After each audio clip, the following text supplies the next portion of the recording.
artist Sophie Hacker, who's been here before. She's painted the wonderful painting in our nave, which is called A Sea of Glass Like Unto Crystal in 2024. And that is the only permanent artwork in this church created by a woman. Sophie's been creating art for sacred spaces for over 30 years and has been making stained glass, the topic of today, for 13 years. So I'll pass you over to Sophie. And yeah, if you haven't had a chance to have a look at the front yet, at the end there's time to come and have a look at all the items. So enjoy. Thank you so much, Emma. Can you all hear me okay? Yes? Before we start, are there any stained glass makers among us today?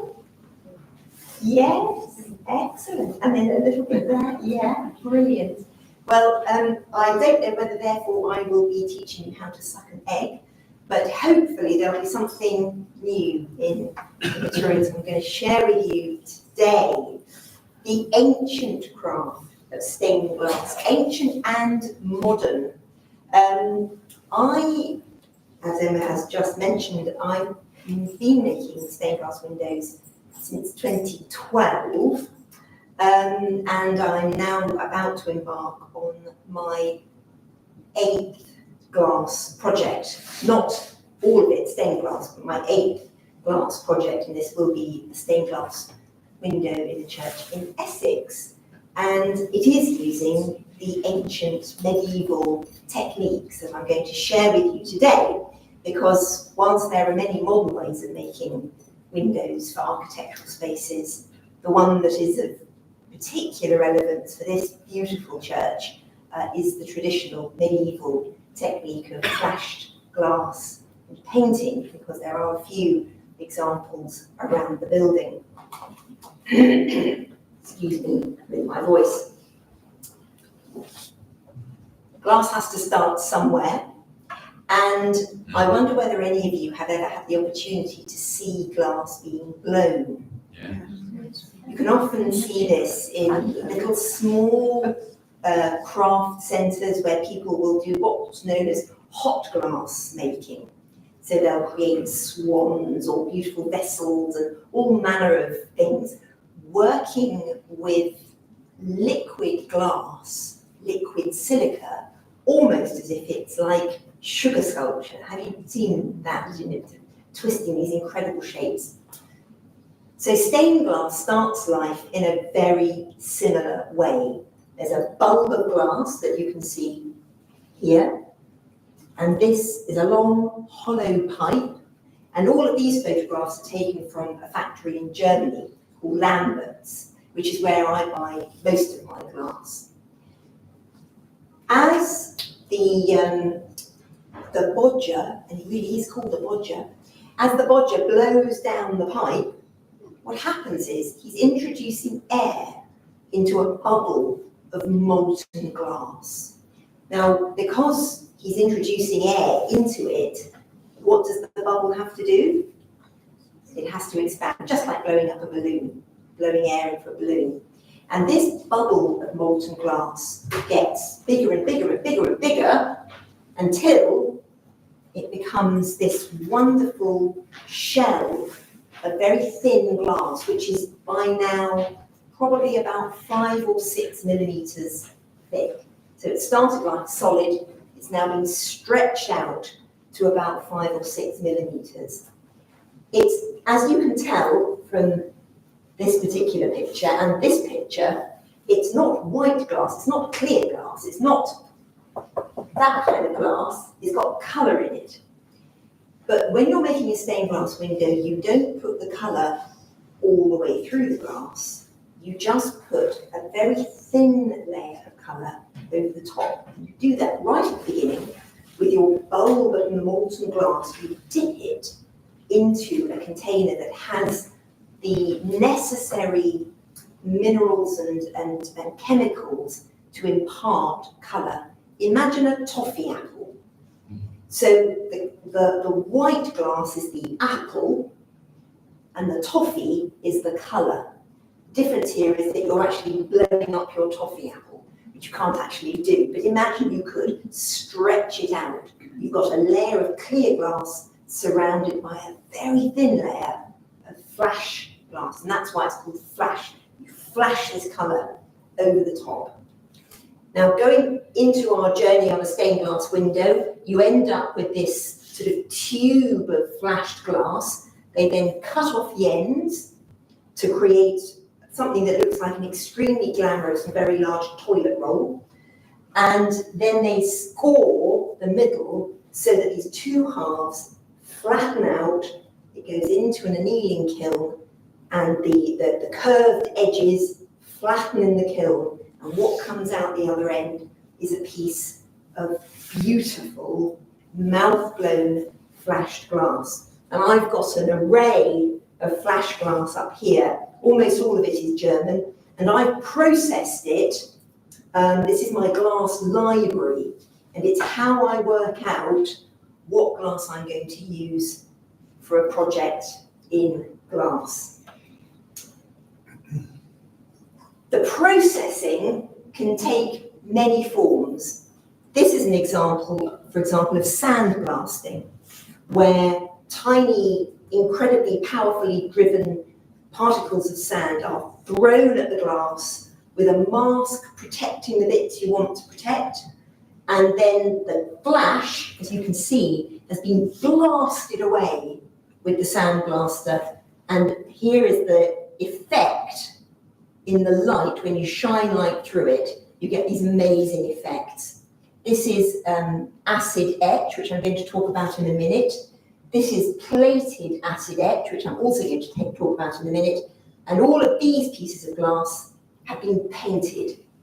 You can see the original glass colour as the lighter areas, and then the darker areas, a mat of paint has been put over the top and then fired, having removed the areas that you don't want. And I will explain all of that shortly. But first of all, the tools of the trade. Now, some of you had an opportunity to come up and have a little look. I've numbered these. We probably won't go through all of them, but I'm just going to think, in fact, Dominic, whether I might manage to not go with the white screen after all, because I think with the picture up there, it's probably a little bit more helpful. Did everybody see that tool when they came up and had a look? Big surprise, guess what it is? Glass cutter. It's a glass cutter. Yeah, it's a glass cutter, diamond tipped. And I will demonstrate, if you're interested to know how to cut a piece of glass. Because before I was shown, and I hadn't cut any tiles or anything at that point, I was thinking, how does something that small go through something that's much thicker than the wheel? And I was thinking, perhaps you do it lots of times. No, you don't. So there's a very particular knack to cutting glass that I will show you. And on the end of the glass cutter is a little ball like that. And that's because when you've scored your glass, you tap underneath where that line was scored, and it helps the glass to break. So that's your glass cutter. Number two, did anybody notice these? And you'll know that they are called pliers, but they're not. They're called grozing pliers. And that what's very important about these pliers is the shape of the jaw. You can see it here, slightly better. One side looks just like a pair of pliers, the other side is scooped out. And that is because, in fact, I'm going to try and do it whilst you're watching and hope that you can hear this. I'm going to try and score this. There's a very particular sound you have to listen for, and I've got a microphone on, so you might be able to hear it. If I just push it along like that, nothing happens. Can you hear this? Yes. That is what you need to hear to know that you've scored your glass. I didn't even check to see whether I'd done it the flash side. I think I've done it the wrong side, but never mind. So I've got a score on my glass, got my grooves and pliers, I've got my little tool to I didn't quite get it all to the end, but never mind.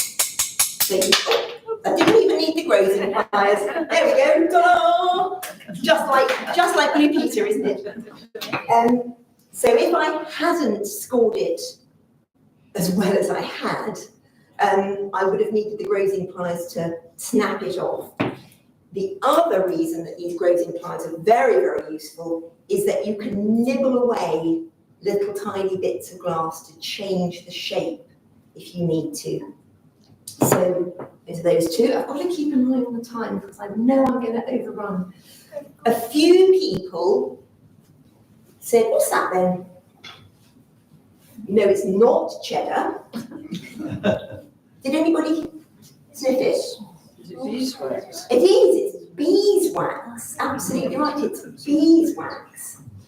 Now what I do with my beeswax is I melt it. I melt it in a saucepan, and what I would do with my beeswax is I would paint it onto the flash, the coloured side of my glass, to protect it from the hydrochloric acid that I'm going to put my glass into, which is, hang on, hydrofluoric. Which is the one that you can buy in a chemist? Hydrochloric. I use hydrofluoric. Hydrofluoric, has anybody ever seen the Alien movies? Okay, in the Alien movies, the alien has acid for blood. And then if it comes out, it burns through absolutely everything it touches, including flesh. It's hydrofluoric acid is what's in that alien. And that's what I use on my glass. So you've got to treat it with a great deal of respect and a great deal of caution. But what you can do with your hydrofluoric acid is remove the flash. Do you see here? This bit of my pink is completely clear, and then I've got 3 different grades of pink. Can you see that? Mm-hmm. If I show you it on my brown, it's very clear. Yeah? So this is why it's my library of glass. All these little triangles. So when I'm trying to decide what glass to use, I might go like that, because I can choose the gold, pink and the blue, and I can create another completely different colour by plating these 2 pieces of glass together. So the downside with all of that is the possibilities literally are endless. And at some point you have to make a decision, which I find very difficult to do, but never mind. There's another little jar. No, it's not barley sugar. It's gum. It's gum Arabic. Now, gum Arabic has been used, for millennia. Egyptians used it. It's used in makeup. It's used in calligraphy. It's used in watercolour manufacture. It's a natural tree sap, and when you dissolve it in water, it creates a gummy substance. And when you add it to your paint, which is what that is, which I haven't got a picture of, but it's pretty obvious that that's paint because it says it on the label, which I've made previously, it helps the paint film to adhere to the glass until it's fired. So we'll get into that in just a moment, and I will explain that properly. A couple of people wondered what this was, and I bet there are people here who know exactly what it is. What's that called? Paperweight. It's not a paperweight. It could be a paperweight. It's not a paperweight. Anybody familiar with this? Is it for beating out the metal? It's actually, the word is it's a Müller, which is just German for miller. I think you were going to say like a pestle and mortar. Yeah. The difference is it's got a very flat base. And that is because when I've got my paint and I've got perhaps some dilute gum Arabic and plenty of water, I get my paint and I grind it with a muller. And this is incredibly important because if you imagine making custard, which I do a lot of, when you mix your custard, what's the worst possible thing in custard? Lumps. Now, it's even more important not to have lumpy paint, because if you have lumpy paint, when you fire it, you're going to fire a great lump of glass into your surface. So actually, grinding your paint really, really thoroughly is incredibly important. So the glass muller is one of the most important tools of the trade, and I keep it carefully wrapped up because that humble little piece of equipment is well over £30. So making stained glass windows is expensive. Right, we have now got, somebody said, is this a medieval weapon? It's not, but could you tell what it is? It's a bit like a horn. Bone? Bit like it actually is a bone. It's a cow rib. It's a cow rib that has been heat treated in the embers of a fire to really strengthen it. And back in the day, when your medieval stained glass artist was busy mixing their paint, they wouldn't have had access to these beautifully machined mullers, but they did have access to a lot of cows. So this is a very early form of a glass muller, and it's brilliantly shaped because of the curve. You can hold it nicely in one hand and grind like that. So that's a basic sort of a muller. Now, a number of people sniffed this bottle, and it was lavender oil. When I'm making a window in my studio, it's a wonderfully calm place to be because it smells like an aromatherapy centre. It's so wonderful. But why would I use lavender oil if I'm using gum and water? Because of course water and oil do not mix. The answer is, if I know that I'm going to do lots and lots of layers of paint, you can only do one layer of water-bound paint before you have to fire it. Because if you don't fire it, next time you touch it, it'll all come off. So if you mix your paint with your muller with oil, it doesn't have to be lavender oil, but it's just the nicest smell, then you paint it, you let it dry, and then you can add another layer, and you can let it dry, and you can add another layer, and you can let it dry, and then you fire it. So it's an efficient way, it's a good kind of eco way of doing the paint work because you don't have to keep on firing. Right, these lovely, yes, they're brushes, yeah, we know they're brushes, but what's special about these brushes? Both of them, and all the brushes that I use for this particular aspect of painting, the stained glass window, are made from an extremely sacrificial badger. Now, I do not know who worked out that badger hair is the best hair for stained glass. But guess what the process is called when you apply your paint over the surface of your glass? It's called badgering. It is, it's called badgering. So you've got your lovely slurry paint, and I did have a picture of what the paint looks like, but we'll get there shortly. I will be able to show you later. And you scoop up some, well, you don't scoop it up on the badger brush, you scoop up some paint with another brush, put it over your glass, and before it dries, you do this kind of weird thing, and it's like that, and the level of pressure on the glass is critical, the length of the stroke is critical, you can't teach it, you can only do it. It's like making a souffle. You can follow a recipe book, but actually there's just a knack. And you badger the glass. And when I showed you, this, all of these areas have been badgered. So the dark has been badgered onto the glass, and then the image has been revealed back to the clear glass, either by scratching or by painting out or by rubbing out. So that's an example of what badgering will do. We've had some interesting stories about porcupines this evening. These are porcupine quills, and no, medieval stained glass artists in Europe would not have had access to them.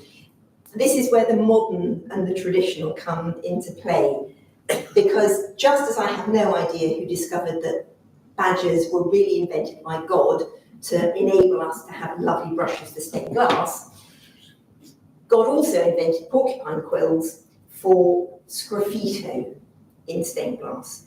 There's something about this. Do you see the spring? Do you see how that's bending? There's something about the spring of a porcupine quill that you just don't get in any other material, like sticks or metal pins or whatever.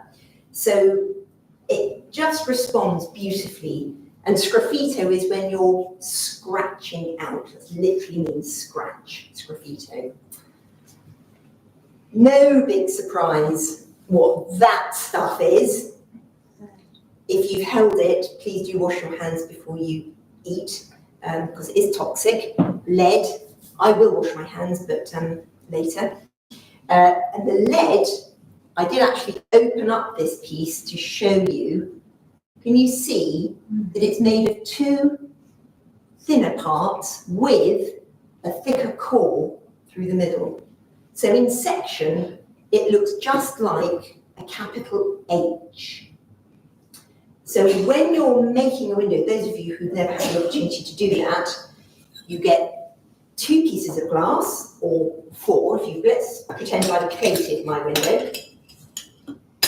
So I've got 4 pieces of glass, like so, and my lead, like so, and I'm gonna, oh, it's not big enough, never mind, just 2. I'm gonna put 1 piece of glass in that side, and the other piece of glass in that side, do all sorts of clever things with soldering irons and cement, and then eventually you end up with a matrix of leads that holds your window together. There has been talk in the EU of banning leads because they're detrimental to health, and the stained glass community have been very vigorous in their protests because there is nothing else that you can use to use it. And we have been using lead for 1,000 years. So I think really, it seems a bit daft to not let us do it anymore. This rather intriguing knife, which I haven't sharpened, because if I had, it would probably have cut its way out of my suitcase by the time I got here. This is a lead knife. And it's such a strange shape because when you cut lead, you cut it that way and you rock your very, very sharp knife through that heart, the H bit, without collapsing the wings, or the leaves as they're actually technically called. So cutting your lead is a very critical part of the process of actually leading up your window. The last thing, has anybody ever used these in a restaurant? It's an oyster shucker. Oh. You use it to shuck an oyster. And again, I don't know who decided that it would work brilliantly, but it's the perfect tool for opening up the leaves of your lead to enable your glass to go inside. Because sometimes when it arrives, particularly if you've been cutting it and your knife's a bit blunt and the edges are closed, you've got to open up the leaves. So the oyster shucker, the oyster knife, is the perfect tool for doing that. And that's the kind of basis of the tool. There are loads more. But I thought that what I would do would whiz you through as quickly as possible so I don't overrun. This is the slide we didn't need in the end, which is blank, an actual commission. And it's my first ever stained glass. This is the painted proposal. This is not a window, I hasten to add. But just to fill you in a little bit on the story, I have run a couple of conferences for an organisation called the Cathedrals Fabric Commission for England.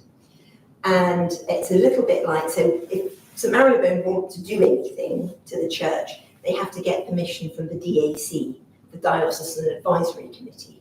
If cathedrals want to do anything for their cathedrals, they have to ask the CFCE, the Cathedrals Fabric Commission for England. And I run conferences for that august body on commissioning art for cathedrals.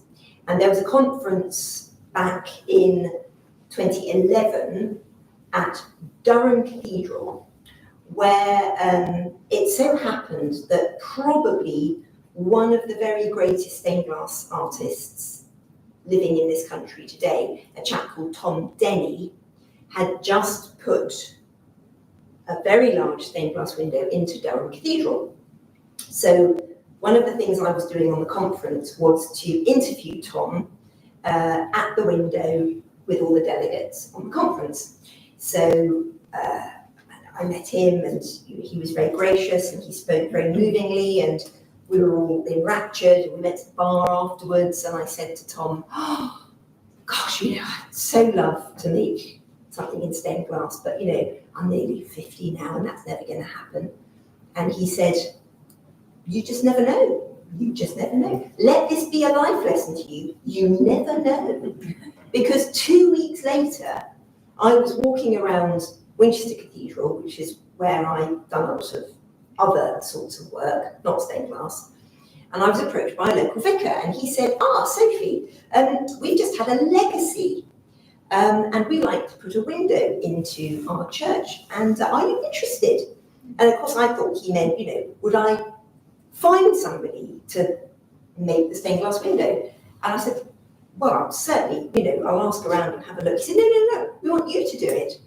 I said, but Peter, I've never made a window. And he said, yeah, I know, but I think you'd be really good at it.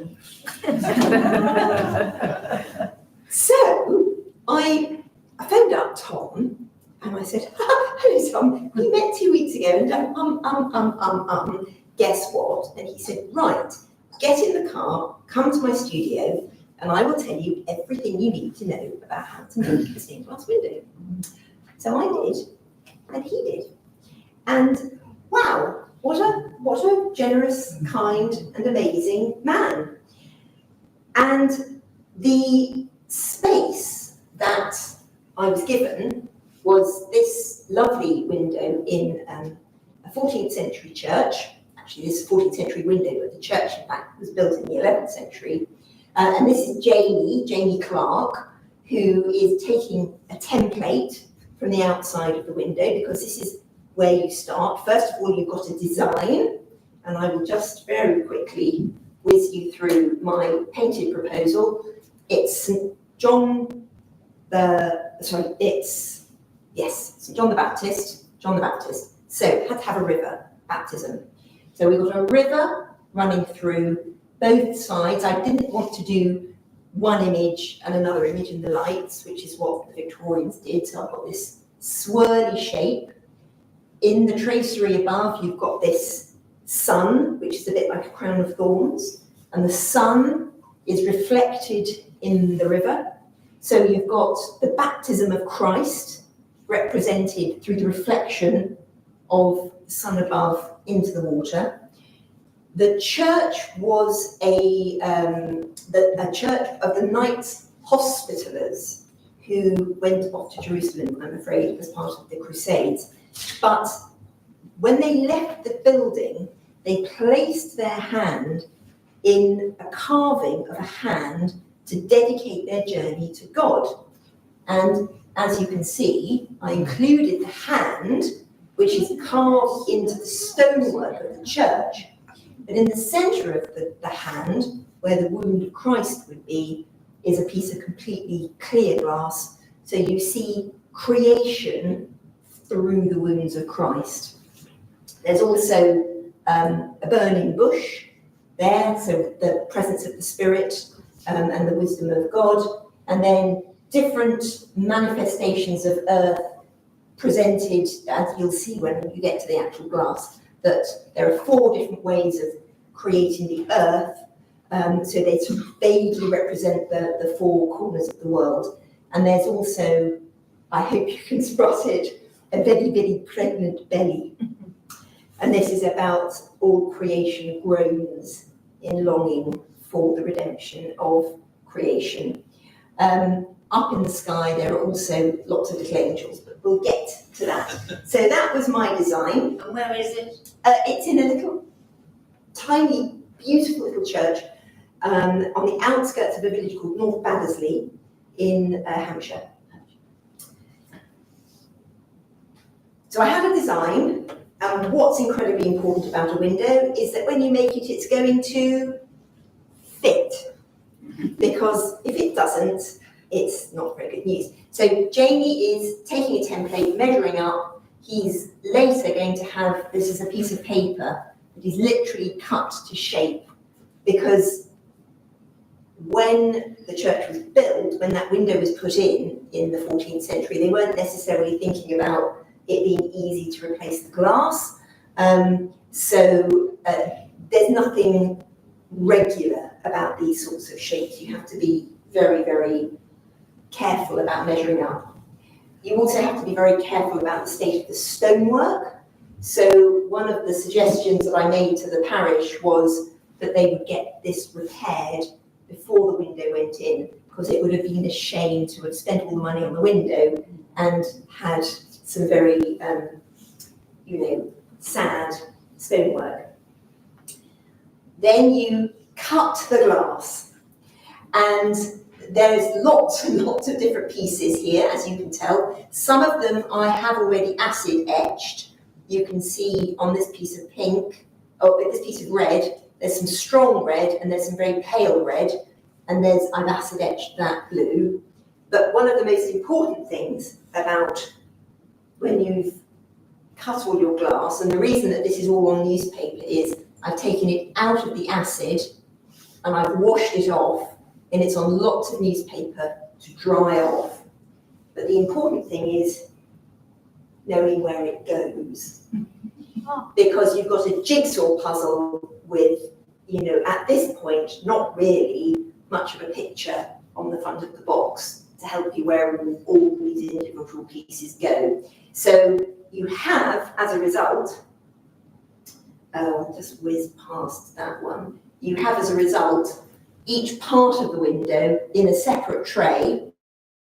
This is the fabulous Tom Denny. This is his studio, because once I got the job, he said, come and make the window with me. And you don't learn any better way than actually doing it yourself. By the time I got to my third window, he said to me, go and make it at home. You can do it now. You don't need me anymore.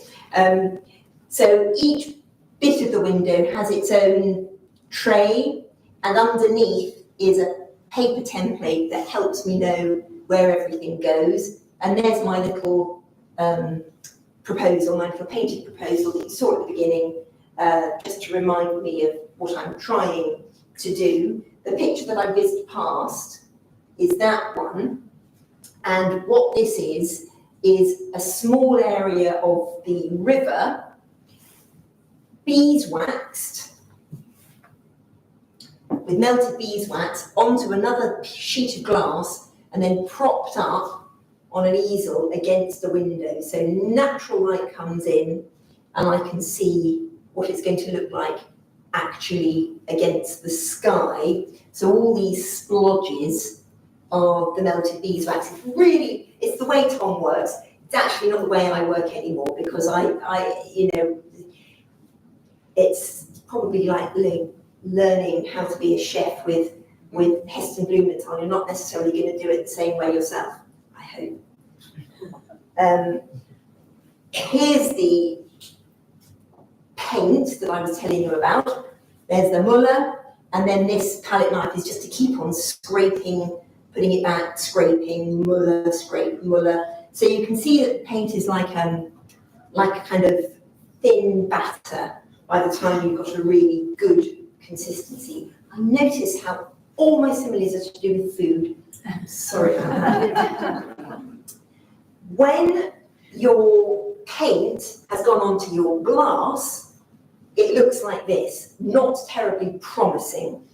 It's powdery, it's pale, if I brush that, it's all going to come off. Once it's fired, the exact same piece of glass looks like that. So you can tell it's the same piece of glass because there's the wound of Christ. And there's the wound. So you can start to see very, very close up that the glass itself has been extremely heavily processed with lots and lots of acid in multiple different acid baths, and then painting in sgraffito. See all these marks here? Porcupine quill, lots of sgraffito. And then gradually, the next bit, building it again on a glass panel, more beeswax holding it all up, and just trying to see whether there's any adjustments in the painting that I need to do.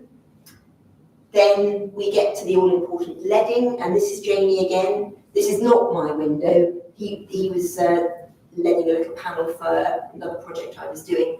But this is how you lead. The reason for the horseshoe nails, you can see them here. They hold all the leads in place. You have a wooden baton, and you tap your horseshoe nails, holding in wooden framers, gradually extending it and extending it and extending it till the entire portion of your window has been leaded.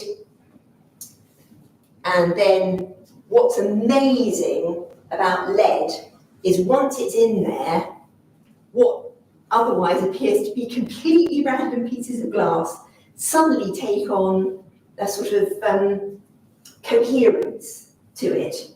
And it was because it was my first one, every stage of this journey was like, oh God, is it going to work? Really? Is that going to work? And I just had to trust Tom that what he was showing me was going to, end up being something worth looking at, and for the client, worth spending the money on.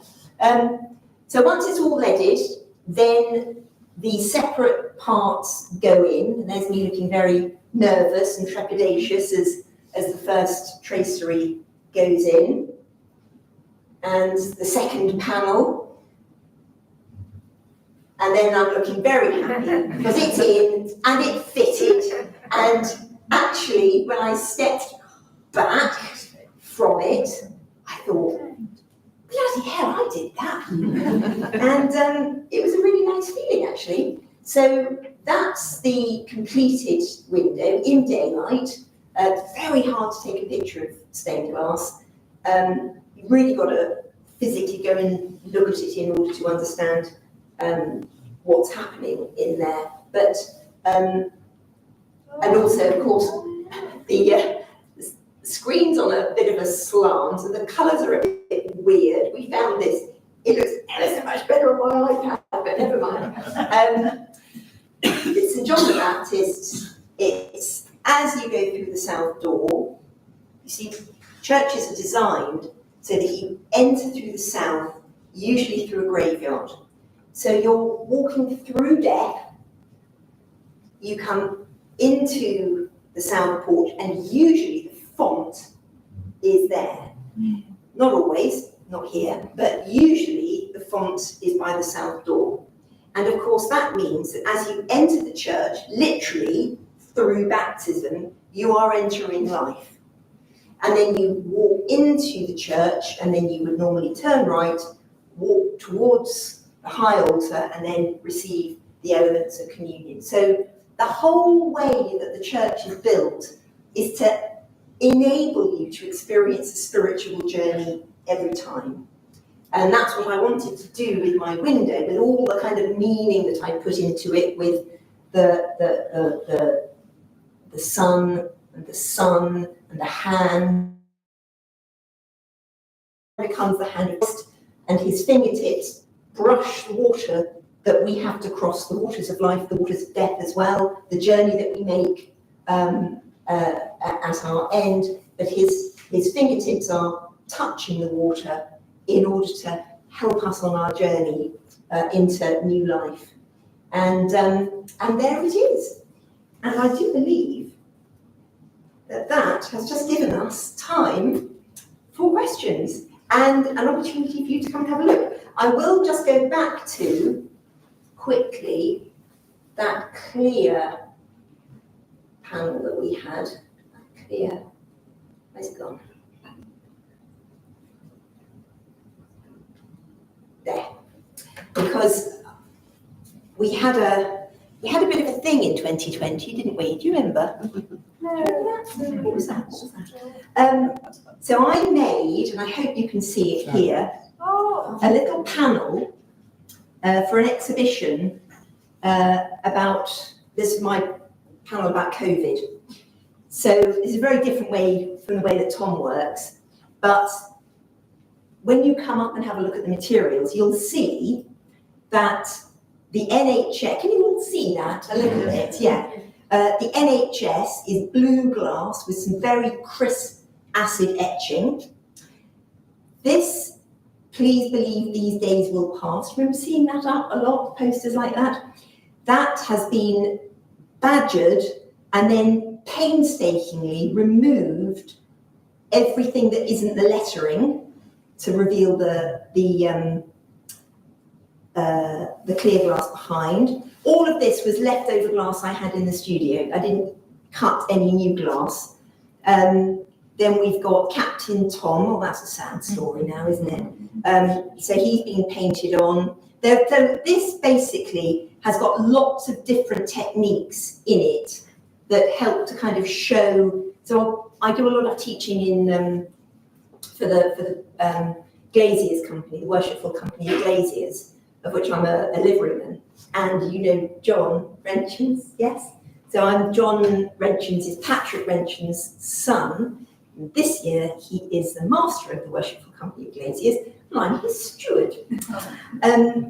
And so this panel I often show when I'm doing some teaching for the Glaziers, to show different techniques in glass. So when you come up and have a look, you'll be able to see lots and lots of different ways of working with glass, either just acid etched or acid etched and painted, or just painted or sgraffitoed or whatever. There's all sorts of different techniques in there.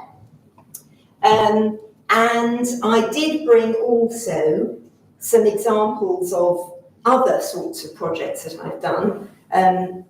Here's one that I did, which actually was in 2020, and this is the calling window, and it's a window that is celebrating the bicentenary of the birth of Florence Nightingale. And how appropriate that the birth of Florence Nightingale was in 2020, because of course all her education and teaching about nursing was about hygiene and hand hygiene, and that's what she did in the Crimea and all of that. So here is Florence Nightingale at the moment in her life that she talks about in her diary, where she was sitting under a cedar tree in the grounds of her garden, and she hears the voice of God call her. Lo, it is I, and she responds, here am I, Lord, send me. And the writing at the bottom is in her handwriting. And these two phrases, Old Testament and New Testament, were Nightingale's two favourite biblical texts that meant the most to her. There's all sorts of things in the window that's all about all the symbolism that's in there. I've got 3 copies. They are for sale if you want to buy one. And I've also brought 2 other projects in different sorts of glass, not stained glass, but this is a window that's in North London, in Childs Hill, and it's outside a building, outside the church, of a window, an east window that was bombed out in the wall. So they blocked in the window with bricks, and then I put this on the bricks on the outside, so it's glass, but it's not a window because you can't see through it. And that is a fragment window, which is all about the parish's response to COVID. And this is a little casket that I made for the extraordinary project, the mortal remains of a 6th century Saxon saint, St. Enswith of Folkestone. And I made this casket for her bones, and at the ends of the casket have got her 2 miracles, the restoration of a goose that was eaten by her servants, and causing water to flow uphill. And there's Enswith as I picture her. She was only about 20 when she died, and that now is in a hole in the wall, which is where she was found, with her bones inside it. So those are a couple of very different sorts of glass projects to show you that you don't just have to do it like this, but this is great fun, but you can do it other ways as well. So now it's open for questions, if you have any. How long does it take you to make that first window? How long did it take me to make the first window? Ooh, I can't remember. I would say probably I spent maybe a month on the painting, probably 3 weeks on the acid etching. Probably took about a month to come up with the idea, because the final idea grew out of an awful lot of unsuccessful ideas, which is always the way. So, the waste paper bin is one of the most important parts of my studio. It's really important, and I speak not just as a stained glass artist, but in all of the work I do, never to fear deciding that it doesn't work. It's okay to throw things away. So yeah, I think probably in the end, and with all the leading that Jamie did, which was at least a month, I would say it's about 6 months from start to finish.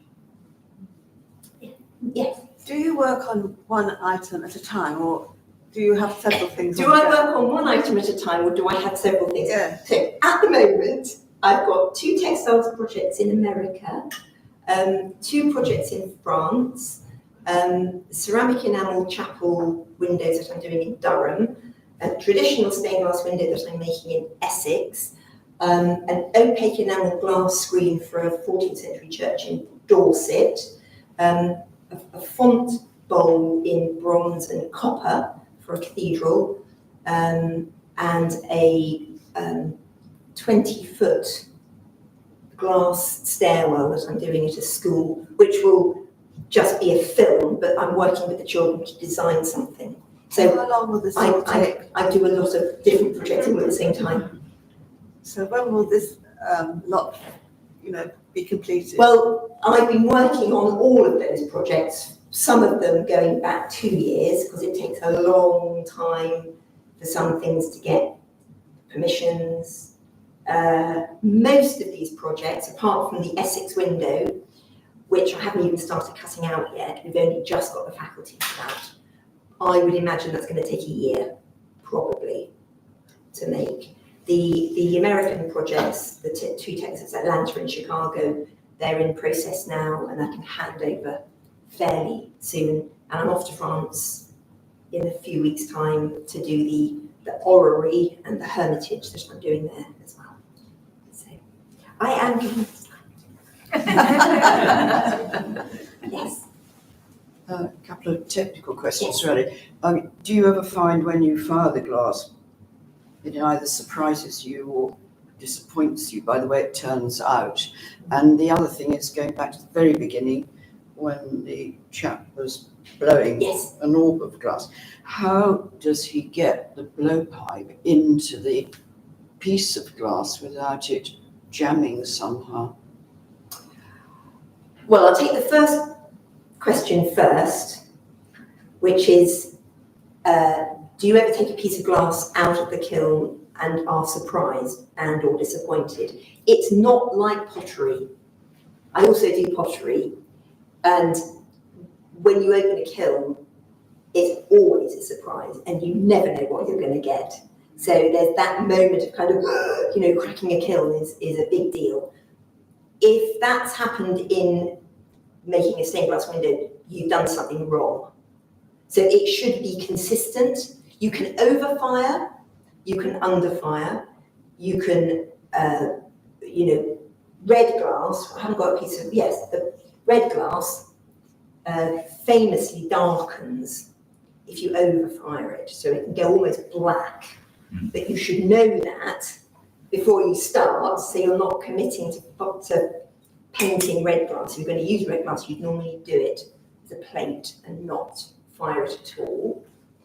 And going to how does the chap not plug something up when he's got the bulb of glass? It's just like blowing up a balloon. So it's this big vat it's actually called a glory hole. You've got this incredibly high temperature in the kiln with this liquid glass in this stone bucket, and he's got his pipe and he sticks the pipe into the bucket of liquid silica, and as it comes out, it adheres, and he just keeps on putting it in to get it bigger and bigger and bigger. Yeah. Okay. But you've got to keep turning it, because it'll just fall off if you don't. It's gravity. Thank you. Yes. How do you attach the horizontal support rods? Tie bars. Yeah, that's what they're The called. tie bars. So on this window, which I hope you can all see, there are these horizontal bars called tie bars, saddle bars, some people call them. And they are not part of the window, but they stop the window from collapsing. I have walked past many a house that's got a lovely piece of Victorian stained glass propped up on their windowsill, and it's gradually collapsing. Has anybody ever seen that? Yeah. Lead has almost zero structural integrity. It will not stay up unless it's tied to something really strong. So these tie bars in Romsey Abbey, which is where this window is, are made of forged steel. Quite often they're iron, and they are cemented into the walls of the church. So the panels, in fact, in this window, a panel is that wide. So there's 1, 2, 3, 4, 5, and then one at the top, 5 panels. And each one was put in individually, and then little copper wires are soldered to the top and the bottom of each panel, and those copper wires are twisted around the tie bars. So it's the copper wires soldered to the lead that stops all the lead over the years just gradually sinking, which is why if you do have a piece of Victorian stained glass and you've got it propped up on the windowsill, move it quick. Does that explain? Well, not really, because you're still relying on the lead structure. Not for the weight. Not for the weight. Not for the no, weight. But Yeah. if someone's to push it, it's soft, isn't it? It's soft. It's yeah. I mean, you can get At Winchester Cathedral, we were doing some work at the back of in the retro choir, and we had lots of chests in there, and some chap decided that he would hide under an altar after they'd locked up, and then he would come out and he would nab anything he could, and then he would escape. So we locked up, set the alarms, and he crept out, and guess what happened? The alarms went off. So he ran to the retro choir where there were some chests, jumped up on the chests, and jumped straight through a 12th century window. What he had forgotten was that actually the east end of the cathedral was about 20 foot higher than the west end of the cathedral, and he broke both his ankles. So there is justice in the world. But, you know, so that showed you how soft lead is. He could literally jump through the window and destroy it completely. One more question, we've got 30 seconds, yes? Do you work on any conservation? Because No, I don't. I'm just an originator. I am in awe of those who do conservation. I've seen people take a piece of glass that was first painted in 1474 and match it perfectly. I couldn't do it. There is a particular skill there that I do not have. One more, yeah. Yes, please. Which kind of kiln do you use to heat the glass? Big. It's a big kiln.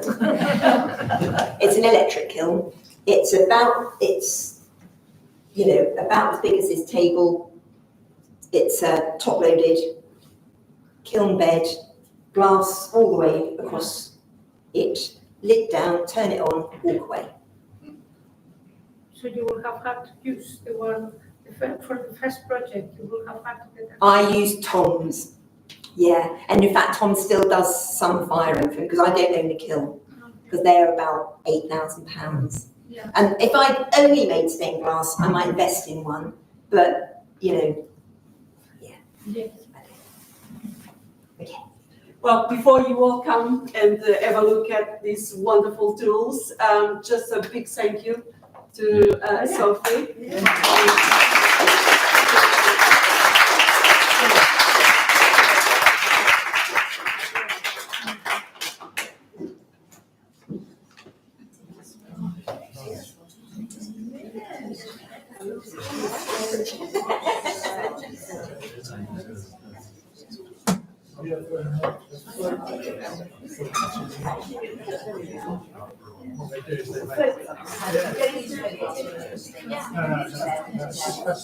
It is, absolutely. And in London, it's not suitable for